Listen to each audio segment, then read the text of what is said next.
Hello, good morning to all of you. आप सभी लोगों को एसपी पांडे का नमस्कार। मैं प्रबल एकेडमी के ऑनलाइन प्लेटफॉर्म पे आप सभी लोगों का हार्दिक स्वागत करता हूं। Welcome to all on the online platform of Prabal academy. आ जाइए भाई आप लोग, और फिर हम अपनी क्लास को स्टार्ट करें और चीज़ों को धीरे धीरे आगे बढ़ाना शुरू करें। ठीक है, कमिंग लाइव, सब कुछ proper. W Kumar, good morning sir ji. Good morning भाई, गुड मॉर्निंग। कैसे हैं? आ जाओ बच्चे, आ जाओ फटाफट, आप लोग आ जाओ। सब कुछ क्लियर है तो एस कर दो एक बार, और फिर मैं अपनी बात को नवीन यादव, गुड मॉर्निंग। चलो भाई आ जाओ, फटाफट आ जाओ आप लोग।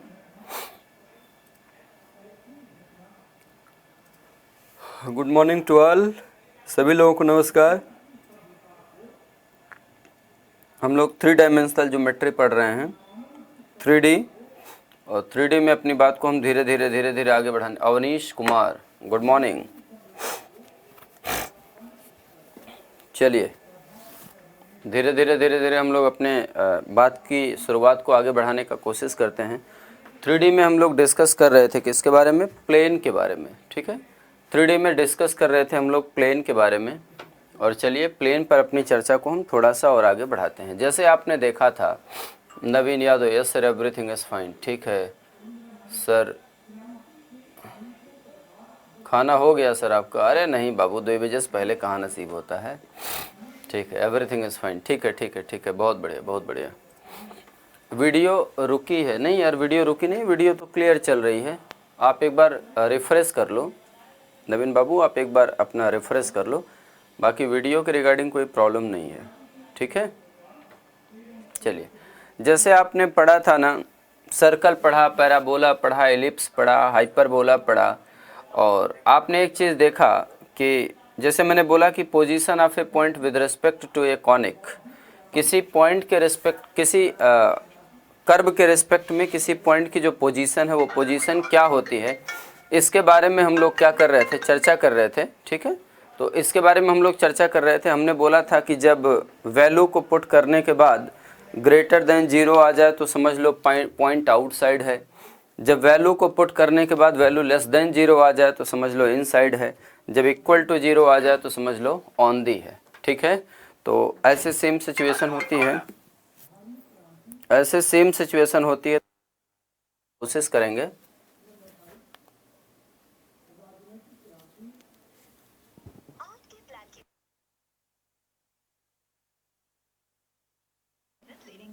अच्छा, अब क्लियर है? तो now we will discuss position of a point with respect to a plane.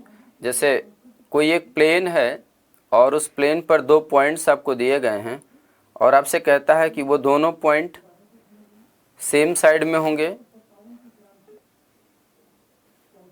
Opposite side में होंगे, या उनकी क्या सिचुएशन होगी, इसके बारे में आपको क्या करना है? डिस्कशन करना है।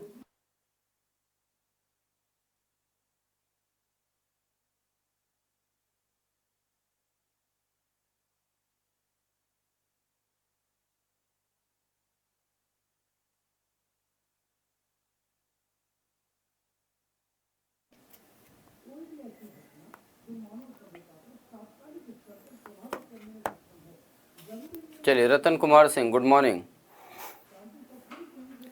तो मेरे पास में एक प्लेन है, मेरे पास एक प्लेन है ए एक्स, मेरे पास एक प्लेन है a x plus b y plus c z plus d is equal to 0। परेशान कर दिया यार।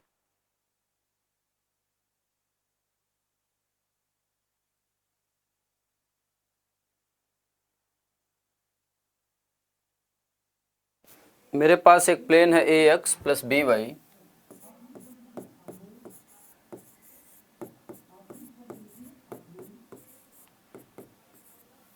ए x plus b y plus c z plus d is equal to 0। मेरे पास एक प्लेन है और 2 पॉइंट्स हैं,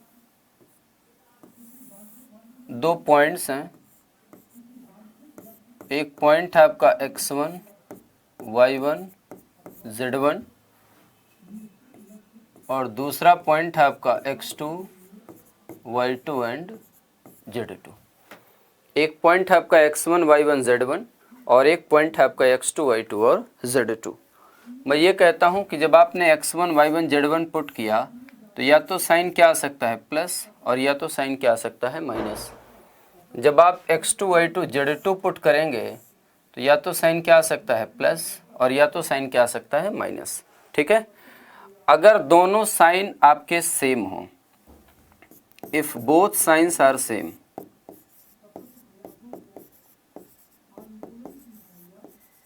if both signs are same, if both signs are same, this must imply जो पॉइंट्स हैं वो सेम साइड लाई करेंगे। पॉइंट्स लाइज ऑन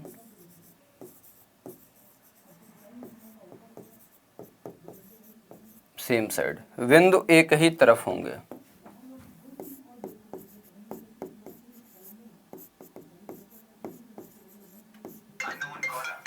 बहुत परेशान कर दिया यार।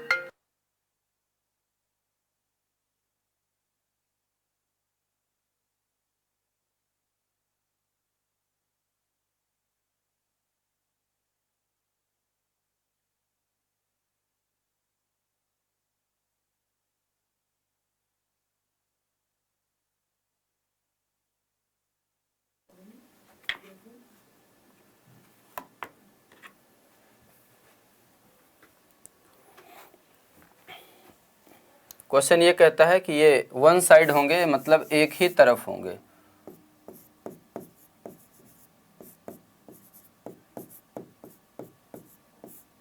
बिंदु एक ही तरफ होंगे। एंड अगर कभी ऐसा हो जाए, सेम, सेम का मतलब क्या होता है, समान, समान होता है। अगला, if both signs are,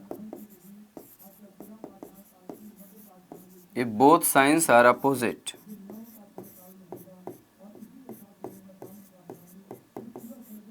if both signs are opposite, तो point lies in opposite side,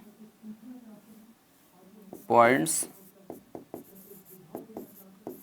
lies on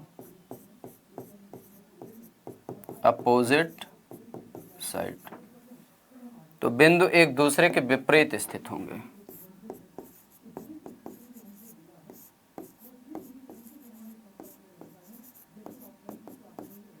बिंदु एक दूसरे के विपरीत होंगे।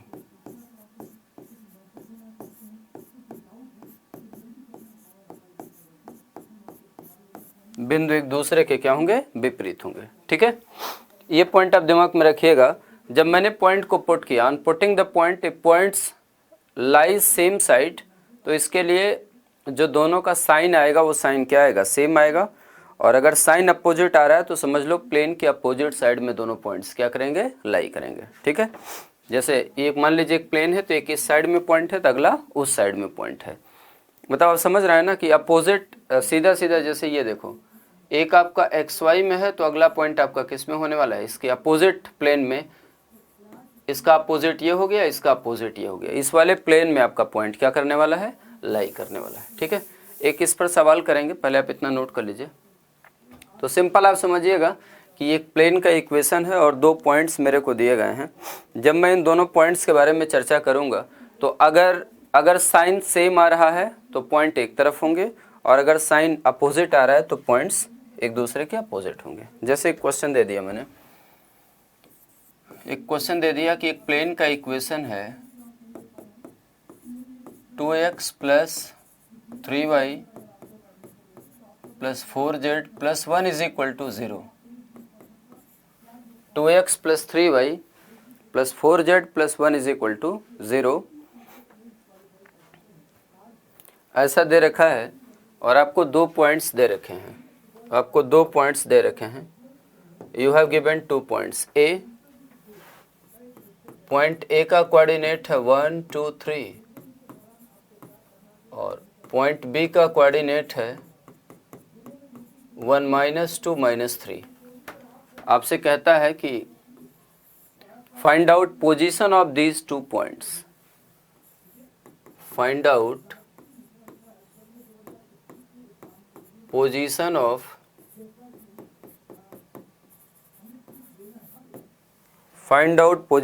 these 2 points.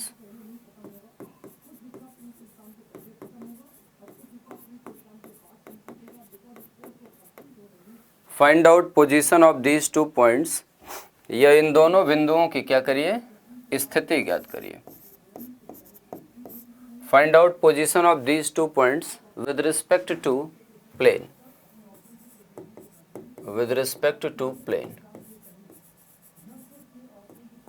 प्लेन के सापेक्ष इन दोनों बिंदुओं की क्या करिए, स्थिति ज्ञात करिए। चलिए आप समझिएगा, सबसे पहले मैं पहला पॉइंट पुट कर देता हूं ए, जिसका कोऑर्डिनेट है 1, 2, 3। तो 1, 2, 3 पर आपको मिलेगा 2 × 1 + 3 × 2 + 4 × 3 + 1, ये हो जाएगा 2, 6 और 2 कितना हुआ 8, 8 और 12 20, 20 और 1 कितना आ गया 21, वैल्यू पुटिंग पर। और अगर मैं बोलूं कि बी पॉइंट का कोऑर्डिनेट क्या है, तो आप बोलेंगे 1, -2, -3, तो ये हो जाएगा 2 × 1 -3 × 2 और -3 × 4 × 3 और +1, प्लस माइनस माइनस होता है ना। जब मैं बोलूँगा इस वैल्यू को ऐड करो, कितना आ गया 2, ये कितना हुआ -6, ये हुआ -12, तो -6 और -12 कितना हो गया -18, -18 + 3 का मतलब कितना हो गया -15। तो ये कैसे हैं भाई, अपोजिट इन साइन है,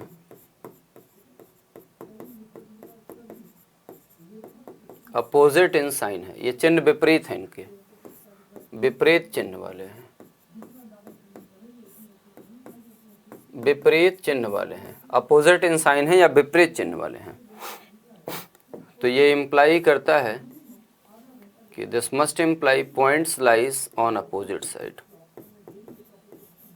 points lies on opposite side.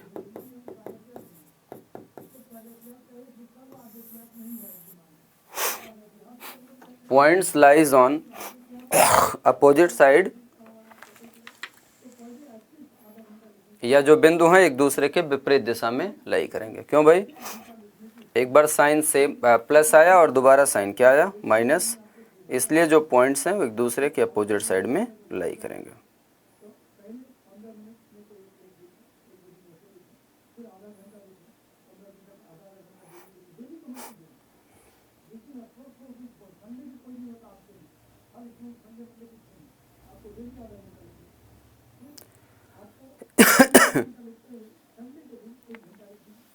Hrithik Sachan, good morning sir, कैसे हैं आप? सॉरी सर लेट हुआ। अरे कोई बात नहीं यार, चलता रहता है सब तो। ठीक है, ये बात आपको समझ में आ गई है।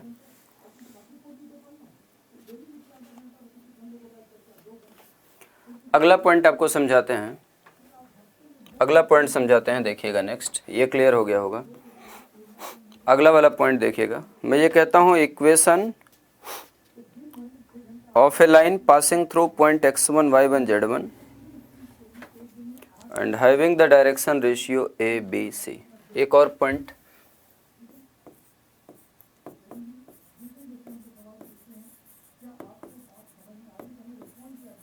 Equation of line passing through from x1, y1, z1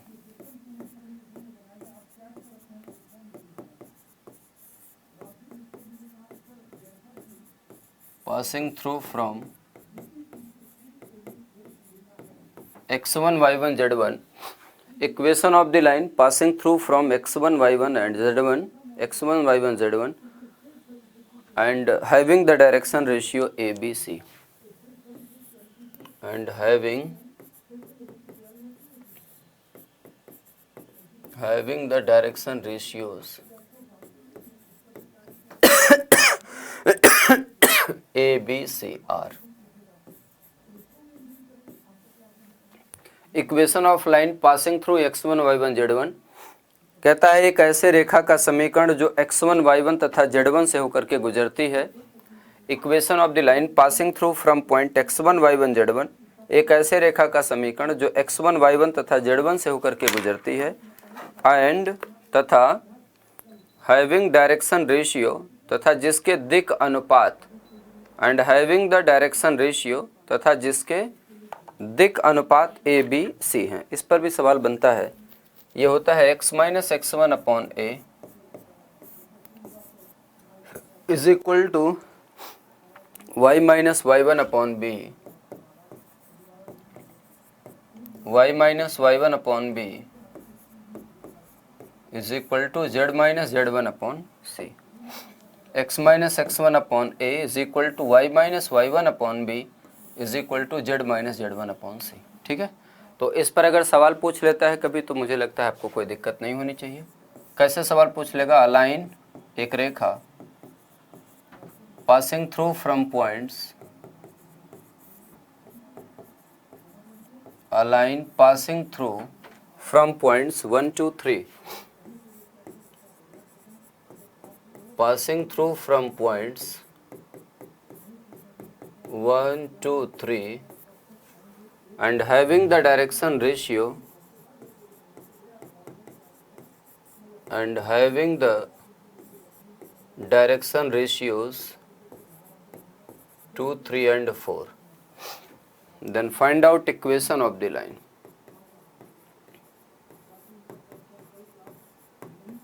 Then find out equation of the line. Then find out equation of line. ये आपसे कहता है कि जो रेखा है उस रेखा का समीकरण बताइए क्या होगा। भाई एक रेखा है, बिंदु 1 2 3 से होकर के गुजरती है और इसके दिक अनुपात, एक रेखा बिंदु 1 2 तथा 3 से होकर के गुजरती है और इसके दिक अनुपात 2 3 और 4 हैं। आपसे कहता है रेखा का समीकरण ज्ञात करिए। तो क्या लिखूंगा? x minus 1 upon 2 is equal to y minus 2 upon 3 is equal to z minus 3 upon how much 4। ये क्या है? It is the required equation of the line. It is the required equation of line. ये रेखा का क्या हो गया? अभीष्ट समीकरण हो गया, या it is the required equation of the line. ठीक है, अच्छा कई बार आपसे ऐसे भी पूछ लेता है कि इसका क्या करिए, डायरेक्शन कोसाइन ज्ञात करिए। तब आपको ए बी सी दे रखा है। जैसे सवाल ऐसे भी पूछ सकता है आपसे कि equation of a line is, question ऐसे कह सकता है कि equation of a line is, direct formula based question आता है 3D पर, याद रखिएगा। Equation of a line is x upon 2 is equal to y minus 2 upon 3 is equal to z plus 4 upon 5। दो बातें पूछ सकता है। पहला, this line passes through from, this line passes through from, this line passes through from, ये रेखा किस बिंदु से होकर के गुजरती है। और दूसरा, find out direction cosines of the line, रेखा के दिक को ज्याएं ज्ञात करिए। रेखा के दिक को ज्याएं ज्ञात करिए। तो बोलो ये लाइन किससे होकर के पास करती है? तो आप बोलेंगे शायद इसको x माइनस 0 लिख सकता हूँ। तो आप बोलेंगे 0 2 माइनस 4। भाई माइनस है तो प्लस होगा, प्लस है तो माइनस होगा।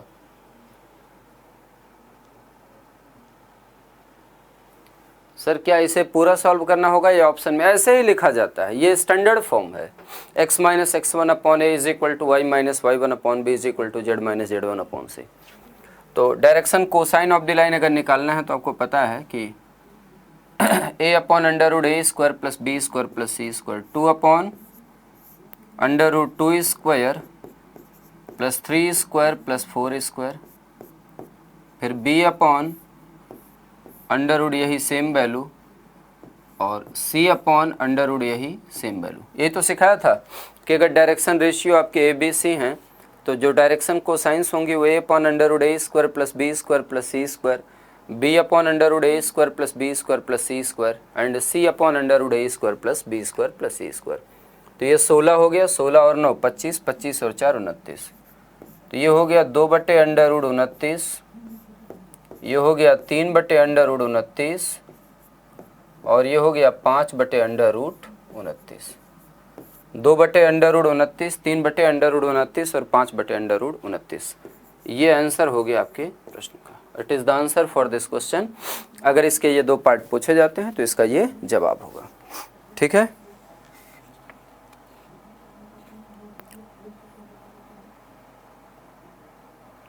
इसे नोट करिए।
रिपीट नीचे का 2 पॉइंट। देखो बच्चे, मैं बड़ा सिंपल सा बात आपसे ये बोल रहा हूँ कि अगर कभी भी रतन आप रिवाइज कर रहे होंगे, अगर डायरेक्शन रेशियो आपको ए बी सी दे रखे हैं तो मैं पूछूं डायरेक्शन कोसाइंस क्या होंगे, तो आप बोलेंगे a upon under root A square plus B square plus C square, B upon same चीज अंडर रूट ए square plus B square plus सी स्क्वायर और सी अपॉन सेम चीज अंडर रूट ए square plus B square plus सी square. तो a upon under root A square plus B square plus C square, b upon under root A square plus B square plus C square and c upon under root A square plus B square plus C square. Clear है? चलिए आगे बढ़ते हैं। अगला वाला point देखिएगा, equation of a line passes through from 2 points. अगला point इसमें बताता हूं, equation of a line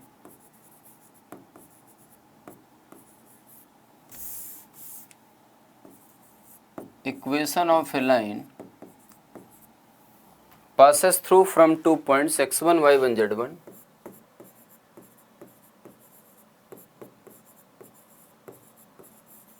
passes through from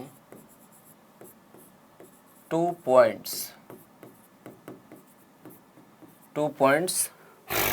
x1 y1 z1 and x2 y2 z2, x1 y1 z1 and x2 y2 z2. Equation of a line passing through from 2 points x1 y1 z1 and x2 y2 z2। एक ऐसी रेखा का समीकरण जो दो बिंदुओं x1 y1 z1 तथा x2 y2 z2 से होकर के गुजरती है। Equation of a line passing through from 2 points, equation of A square plus B square plus C square होता है ना रतन बाबू।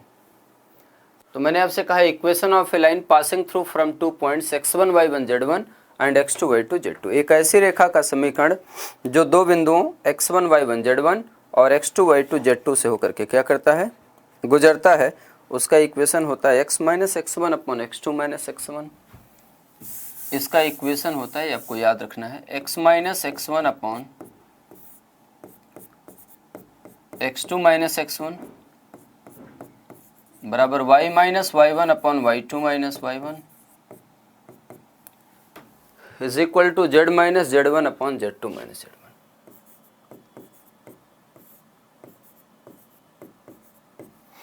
z minus z1 upon z2 minus z1।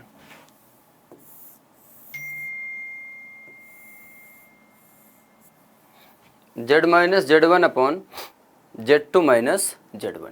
ठीक है, ये क्या है? It is the required equation. अब इस पर सवाल कैसे पूछ सकता है? इस पर सवाल पूछ सकता है कि a line passes through from 2 points। वैसे बेसिकली पता है ये x2 माइनस x1 क्या है? a, y2 माइनस y1 क्या है? b, और z2 माइनस z1 क्या है? c। तो पहले वाली लाइन की तरीके से ही आपका ये रिपीट हो गया। ठीक है, ये line passes through from points, ये line passes through from points 1 2 3 and 2 minus 1 3। ठीक है, ऐसे दे रखा है और आपसे कहता है कि find out equation of the line.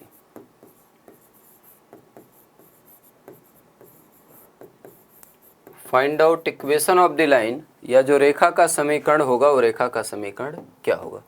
ठीक है, line passes through from points 1 2 3, एक रेखा बिंदु 1 2 3 तथा 2 माइनस 1 3 से होकर के गुजरता है, उस रेखा का समीकरण क्या होगा? तो आप कैसे निकालेंगे इसको? सिंपली बोलेंगे x minus x1 divided by x2 minus x1, 2 minus 1 is equal to y minus y1, y minus 2 divided by y2 minus y1, minus 1 minus 2 is equal to z minus z1, z minus 3 upon z2 minus z1। इसको थोड़ा सा change कर देते हैं यार, इसको 4 कर देते हैं। ठीक है ना, नहीं तो भी नॉट डिफाइंड हो जाएगा। 4 माइनस 3, वैसे 0 भी आएगा तो कोई दिक्कत नहीं, डायरेक्शन रेशियो 0 हो जाएगा, लेकिन क्यों ऐसा काम ही करें। तो ये हो जाएगा x माइनस x1 अपॉन 1 बराबर y माइनस 2 अपॉन माइनस 3 बराबर z माइनस 3 अपॉन 1 बराबर z minus 3 upon 1, z minus 3 upon 1, ये आंसर हो गया is equal to z minus 3 upon 1, ये आंसर हो गया आपका। लिखिए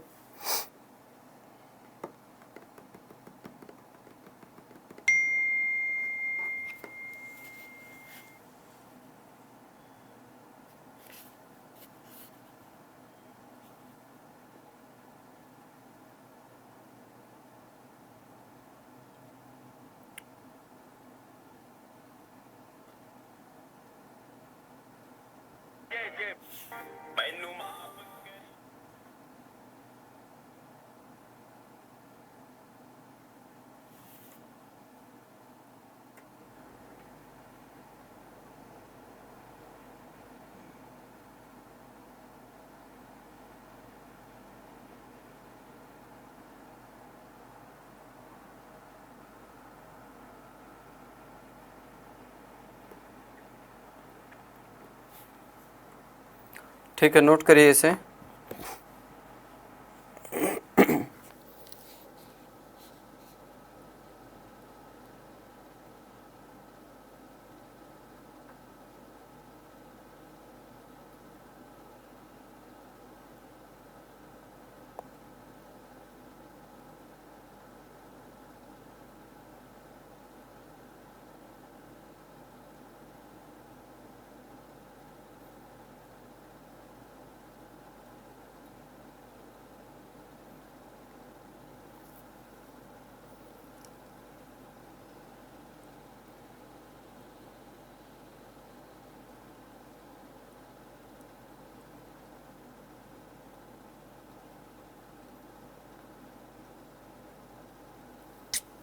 ठीक है, चलिए अगला पॉइंट लिखते हैं आपके लिए।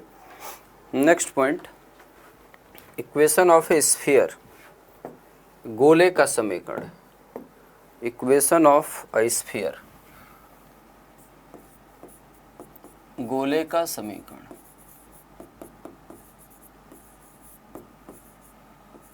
इक्वेशन ऑफ ए स्फीयर,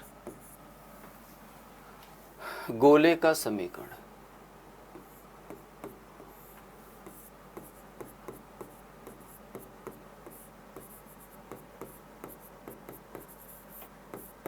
गोले का समीकरण जिसका सेंटर है ए बी सी और रेडियस है आर, जिसका जो सेंटर है वो ए बी सी है, having the centre A B C,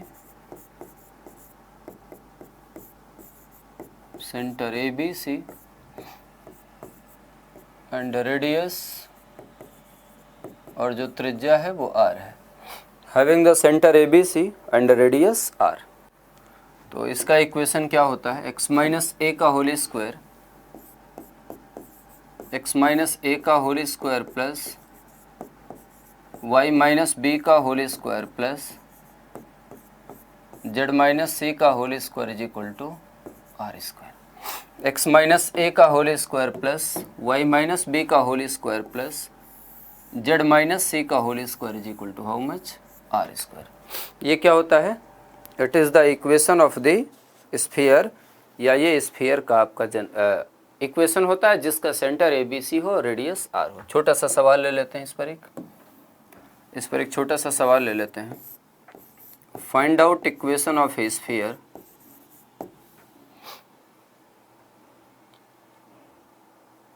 W Kumar, exam में आया था सर, ठीक है।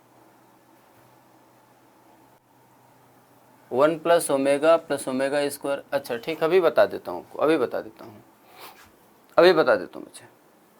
Find out equation of a sphere,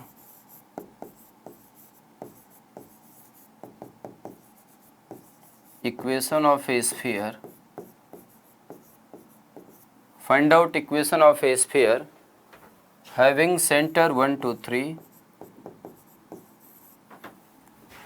having center 1 2 3 and radius 4 unit, and radius 4 unit, ठीक है। एक ऐसे स्फीयर का समीकरण ज्ञात करिए, एक ऐसे गोले का समीकरण ज्ञात करिए जिसका केंद्र 1 2 3 हो और त्रिज्या 4 इकाई हो। तो इसका समीकरण होता है x माइनस 1 का whole square plus y minus 2 का whole square plus z minus 3 का होल स्क्वायर बराबर कितना हो गया, 4 का स्क्वायर। x माइनस 1 का whole square plus y minus 2 का whole square plus z minus 3 का whole square is equal to 4 square. थोड़ा सा इसको सिंप्लीफाई करोगे तो यहाँ से मिलेगा x square plus 1 minus 2x plus y square plus 4 minus 4y plus z square plus 9 minus 6z is equal to how much, 16। अरे बोलो भाई हाँ या ना। तो यहाँ पर आप देख सकते हैं 9 4 13, थोड़ा दिमाग लगाइएगा, 9 4 13, 13 और 1 14, इधर से 14 घटा दूंगा तो बेसिकली बचेगा क्या, 2। और थोड़ा सा अगर मैं सिंप्लीफाई करना चाहूँ इसको तो x square plus y square plus z square, x square plus y square plus z square minus 2x minus 4y minus 6z, minus 2x minus 4y minus 6z और प्लस 2 इधर आएगा, minus 2 is equal to 0, minus 2 is equal to 0। It is the equation of the sphere, या ये हो गया आपके sphere का समीकरण, ठीक है ना। ये हो गया आपके स्फीयर का समीकरण। सोनू किंग, टॉपिक कौन सा है, अरे यार अभी तुमको ये नहीं पता है टॉपिक कौन सा है, 3D चला रहे हैं सर। एयरफोर्स की क्लास ऑफ हो गई, अच्छा 1 मिनट में चालू करवा देता हूँ। रतन कुमार सिंह, एयरफोर्स वाली क्लास ऑफ हो गई, उनको बोलो मोहन को, कहाँ है, बुलाओ उनको, बुलाओ। बच्चे करवाते हैं, वे करवाते हैं उसको।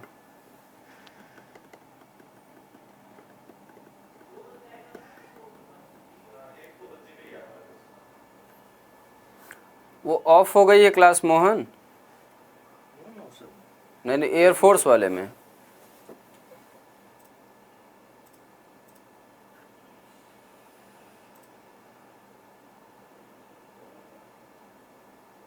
अभी लेट आया हूँ सर, डेटा नहीं था, चलो कोई बात नहीं।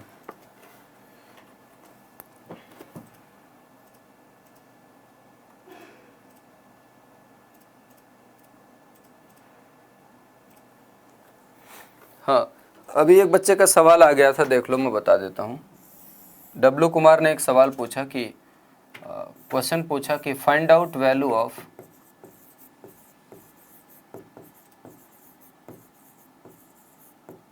वन प्लस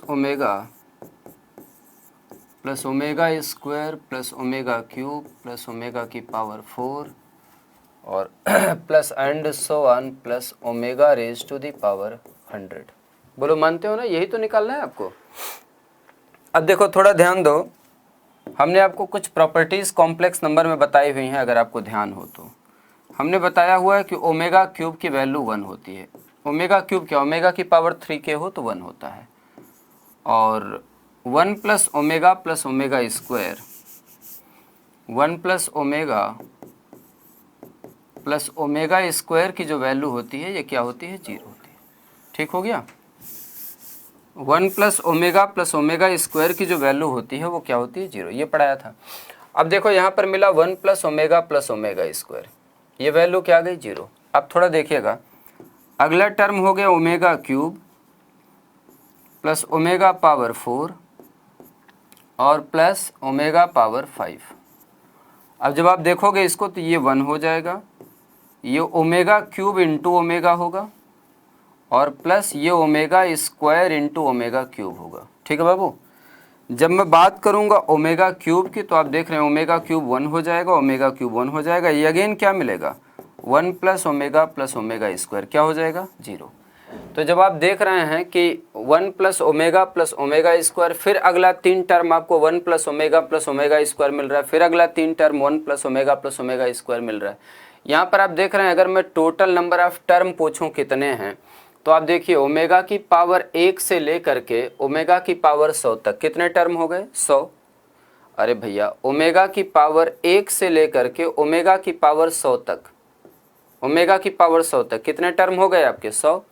और मैं आपसे ये कहता हूँ कि इसमें शुरुआती हर एक 3 टर्म की, अब आप सोचिए 3 टर्म हो गया, फिर अगला 3 टर्म हुआ, अगले 3 टर्म में आपको कौन मिल रहा है, 3 4 5। देखो क्रम क्या मिल रहा है भाई, 1 ओमेगा स्क्वायर, फिर देखो अगले वाले में क्या मिल रहा है, omega cube omega power 4 omega power 5।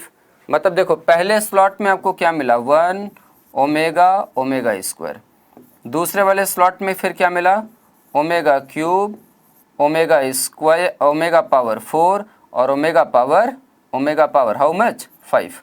अब जब आप ऐसे चलते चलते चलेंगे तो जब मैं बोलूँगा आपसे कि ये दूसरे स्लॉट में कहाँ से मिल रहा है, 3 से मिल रहा है, तो जब मैं बोलूँगा कि ऐसे टोटल कितने स्लॉट आपके बनेंगे, पहले स्लॉट में 3 टर्म आए, अगले स्लॉट में 3 टर्म आए, मतलब 5 तक हो गया, दूसरे वाले में 5 तक हो गया।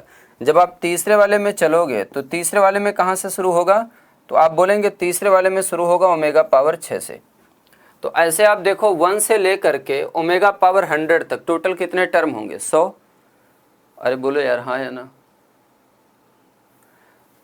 बोलो ये बात समझ रहे हो कि नहीं समझ रहे हो। तो टोटल जो आपका बचेगा वो क्या बचेगा, तो आप बोलेंगे ओमेगा की पावर, जब आप बढ़ रहे हो तो बढ़ते बढ़ते 1 ओमेगा स्क्वायर हो गया। मैं डिटेल में लिख देता हूँ, एक बार समझ लो जिससे आपको कन्फ्यूजन ना हो। 1 ओमेगा स्क्वायर हो गया, omega cube omega power 4 omega power 5 हो गया, omega power 6 omega power 7 omega power 8 हो गया।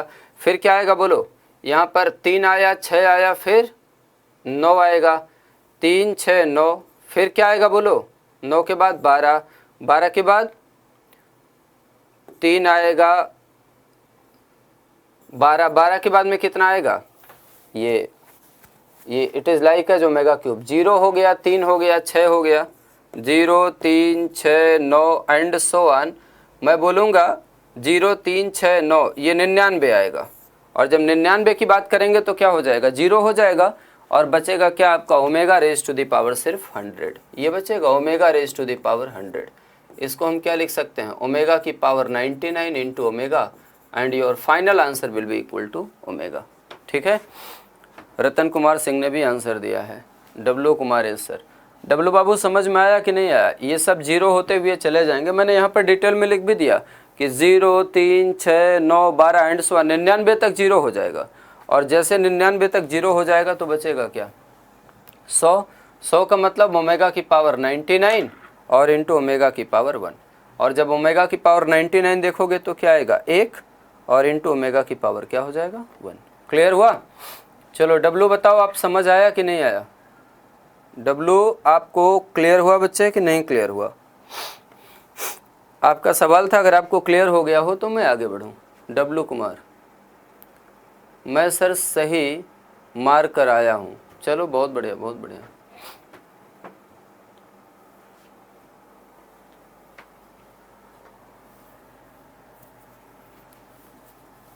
ये तो बहुत पहले ही बता दिए हैं।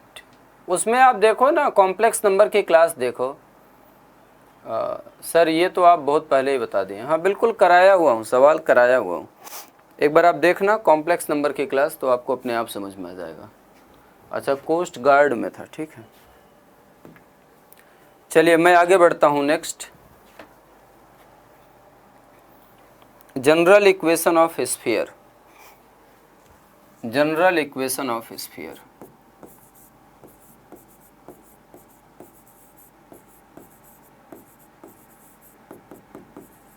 जनरल इक्वेशन ऑफ स्फीयर,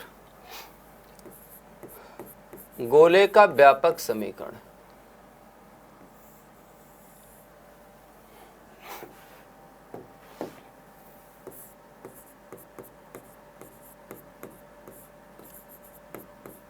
गोले का व्यापक समीकरण।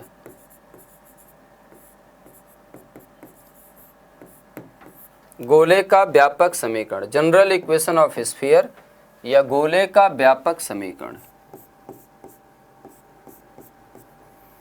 तो जो गोले का व्यापक समीकरण है, x square plus y square plus z square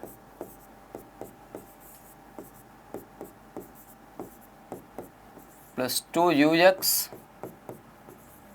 plus 2vy plus 2wz और plus d is equal to 0। X square plus y square plus z square plus 2ux plus 2vy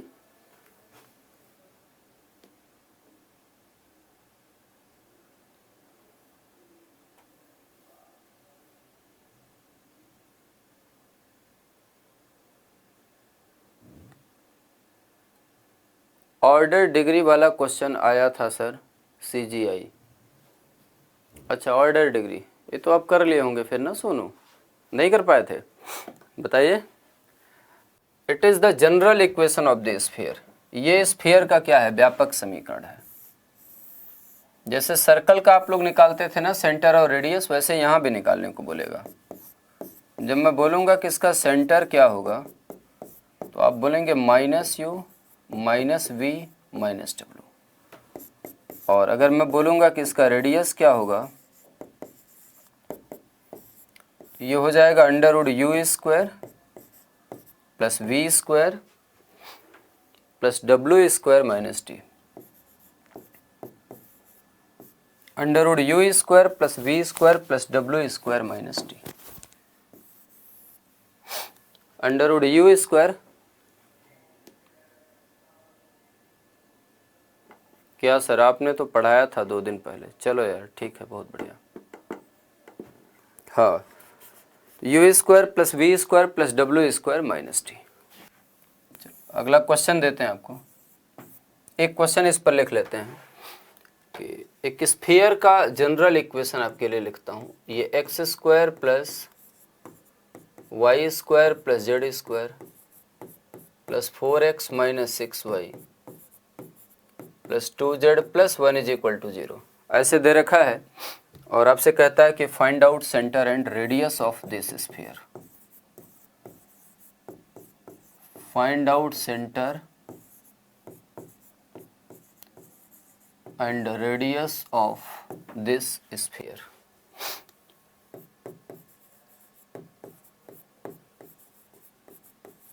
find out centre and radius of this sphere, या इस sphere का centre ज्ञात करिए और radius ज्ञात करिए। Solution देखिए, जब मैं कंपैरिजन करूंगा तो 2u की वैल्यू आपको कितनी मिलेगी 4। This must imply u is equal to 2। 2v की वैल्यू कितनी मिलेगी -6। v is equal to -3। Two w की वैल्यू आपको कितनी मिलेगी 2, this must imply w is equal to 1। और जब मैं बोलूँगा d की वैल्यू कितनी है तो आप बोलेंगे 1। दिस मस्ट इम्प्लाई, अगर मैं आपसे बोलूँ कि सेंटर क्या होगा, -u -v -w, तो ये हो जाएगा -2, 3 एंड -1। एंड अगर मैं आपसे पूछूंगा कि आपका रेडियस क्या होगा, तो ये हो जाएगा √u² -2 का स्क्वायर 4, 3 का स्क्वायर 9, 1 का स्क्वायर 1 -1। तो ये कट जाएगा, 9 और 4 कितना आ गया 13, √13 यूनिट। √13 यूनिट या √13 इकाई। अवधेश सिंह, जय Hind, good morning, good morning. Awadhesh आप तो ऑफलाइन पढ़ रहे हो शायद,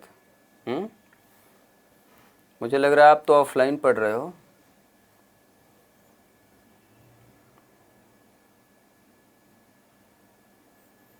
आपने एक बात पढ़ा था ना कि सर्कल का इक्वेशन जिसके डायामीटर के एंड पॉइंट्स गिवन हो।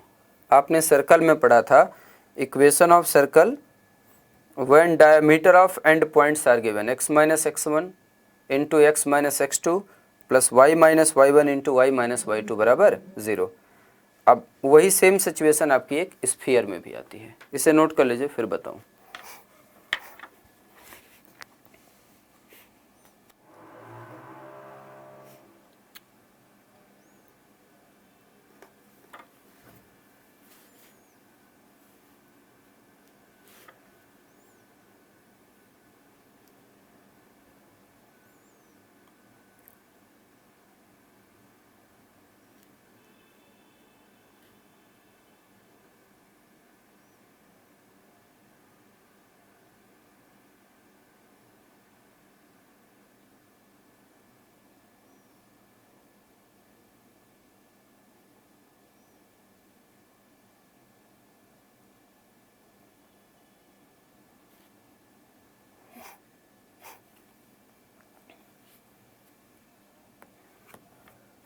नोट हो गया, ठीक है, बहुत बढ़िया।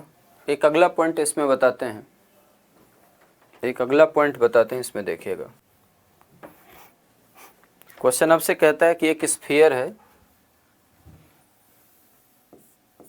अगला पॉइंट होगा equation of sphere when end point of diameters are given. Equation of sphere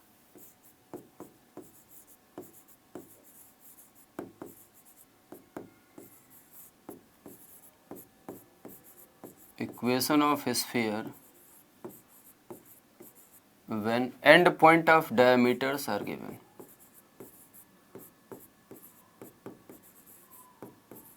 when end point of diameters are given,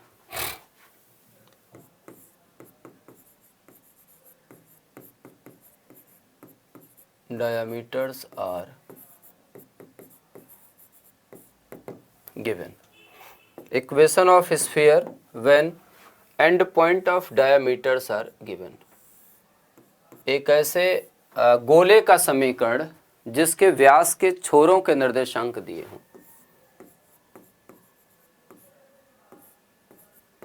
एक ऐसे गोले का समीकरण, एक ऐसे गोले का समीकरण जिसके व्यास के सिरों के निर्देशांक दिए हों।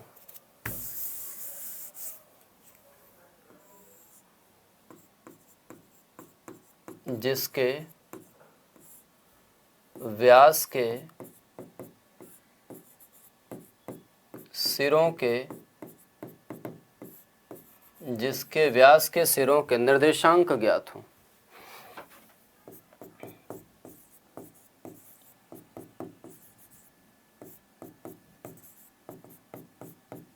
जिसके व्यास के सिरों के निर्देशांक ज्ञात हों, ठीक है।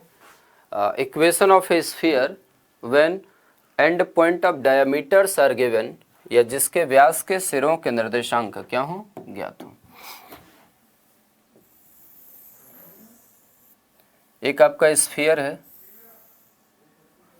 इसका डायमीटर का एक पॉइंट ए हो गया और दूसरा पॉइंट आपका बी हो गया। पॉइंट ए का जो कोऑर्डिनेट है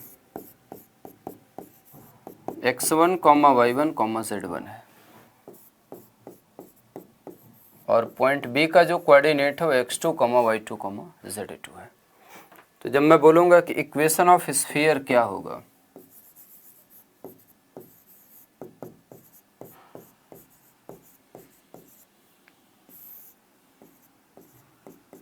इक्वेशन ऑफ स्फीयर क्या होगा, x minus x1 into x minus x2 plus y minus y1 into y minus y2 z minus z1 into z minus z2 बराबर 0। x minus x1 into x minus x2 plus y minus y1 into y minus y2 plus z minus z1 into z minus z2 is equal to 0।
ठीक है, इतना कर लीजिए। रतन कुमार सिंह, आज मेरे देशभक्त की जयंती है।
ठीक है भाई, चलिए आगे बढ़ते हैं।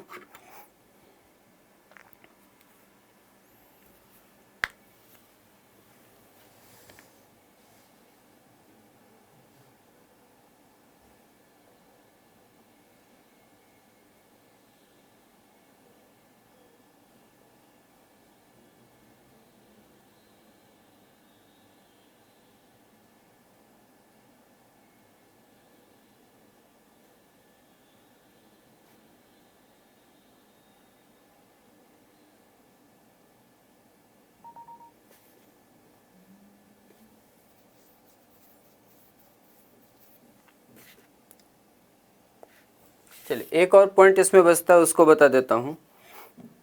इस पे एक सवाल आपको बता देता हूँ, ठीक है। इस पर एक क्वेश्चन देखिए आप लोग।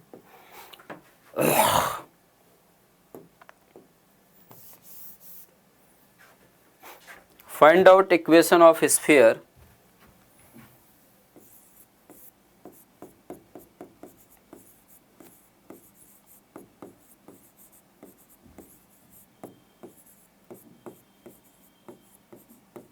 Find out equation of sphere, एक ऐसे गोले का समीकरण ज्ञात करिए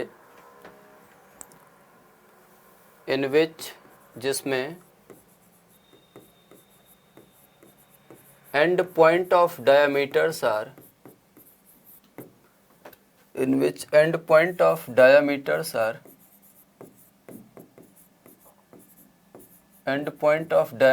are 1, 2, 3, 1, 2, 3 and 2, -3, 4 respectively, and 2, -3, 4 respectively.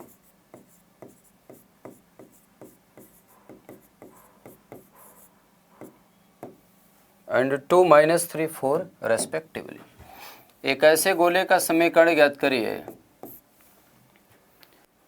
एक ऐसे गोले का समीकरण ज्ञात करिए, find out equation of sphere in which end point of diameters are 1, 2, 3, जिसमें व्यास के सिरों के निर्देशांक 1, 2, 3, 2, -3 और 4 हों, 1, 2, 3, 2, -3 एंड 4 रेस्पेक्टिवली। ठीक है, तो आप इसको कैसे निकालेंगे थोड़ा समझिएगा। यहाँ पर x1 बराबर 1 है, y1 बराबर 2 है और z1 बराबर आपका कितना है 3, x2 बराबर 2 है, y2 बराबर -3 है और z2 बराबर कितना है, 4 है। बोलो भाई क्लियर है क्या? अब दिस मस्ट इम्प्लाई, जब मैं बोलूँगा कि रिक्वायर्ड इक्वेशन क्या होगा,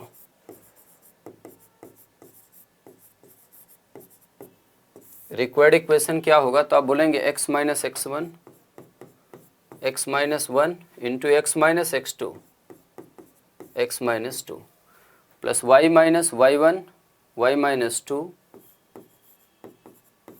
into y plus 3 plus z minus z1 into z minus 3 into z minus 4 is equal to how much, 0। z minus 3 into z minus 4 is equal to how much, 0।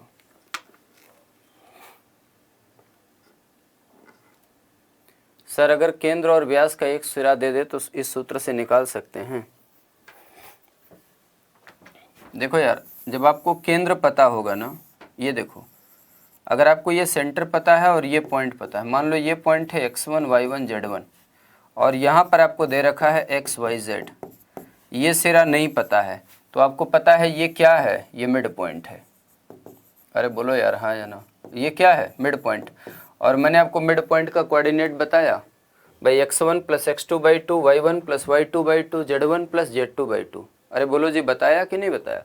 x1 plus x2/2 y1 plus y2/2 and z1 plus z2/2, यही तो बताया है ना। और अगर ये बताया है तो ये पॉइंट मान लेते हैं इसको x2 y2 एंड z2, तो दिस वन प्लस दिस 1/2 बराबर दिस गिवन है, this one plus this 1/2 this given है, this one plus this 1/2 this given है। तो आराम से आप निकाल सकते हो, इसमें कोई दिक्कत नहीं है। या दूसरी बात, सेंटर दिया गया है और एक सिरा ये वाला दिया गया है, तो यहाँ से आप क्या निकाल सकते हैं, रेडियस निकाल सकते हैं। भाई दो बिंदुओं के बीच की दूरी से रेडियस निकाल सकते हो कि नहीं? और अगर आप रेडियस निकाल सकते हैं तो फिर बड़े कन्फर्म तरीके से आप इस बात को बोल सकते हैं कि आपको रेडियस दिया गया है, सेंटर दिया गया है, इक्वेशन निकालना है x माइनस ए का whole square plus y minus b का whole square plus z minus c का होल स्क्वायर बराबर आर स्क्वायर। ठीक है, हाँ बिल्कुल, त्रिज्या भी निकाल करके कर सकते हैं।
ठीक है,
चलिए भाई, क्लियर हो गया। तो it is all okay about 3D। इतनी बातें आपकी 3D के बारे में रही। मैंने कोशिश किया कि आपको एक एक पॉइंट बता दूं 3D के बारे में। इसके बाद हम लोगों का जो डिस्कशन का पॉइंट बनेगा that is the vector algebra. इसके बाद जो डिस्कशन का पॉइंट बनेगा वो क्या बनेगा? Vector algebra. तो अब हम लोग वेक्टर अलजेब्रा पे इसके बाद चर्चा करेंगे। इसके बाद हम लोग वेक्टर अलजेब्रा पे चर्चा करेंगे और अपनी बात को आगे बढ़ा देंगे।